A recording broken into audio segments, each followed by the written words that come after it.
6 Max. Sige. So, meron tayong tanggap dito na iPad Pro 11. Bali, ang nangyari dito ay full shorted and hindi siya nagpa-power on. So, as of the moment, di pa rin siya nagpa-power on. So, babalik na namin sa customer and sasabihin namin hindi nagawa. Ay, hindi. Opo, hindi nga po siya nagawa. Okay lang, ma'am. Tagal naghintay ni ma'am. Mga ilang oras naghintay si mo? 1 hour? Oh, 1 hour. 1 hour. Pero, inassemble na namin kasi nga, gusto na namin sabihin kay ma'am na hindi siya nagawa. Ganun. Parang hindi satisfied siya. Siguro nanonood siguro si ma'am ng mga reels namin.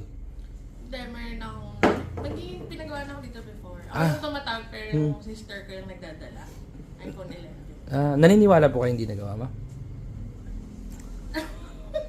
Pero hindi nga po talaga siya nagawa. Okay lang. Okay lang. Hindi.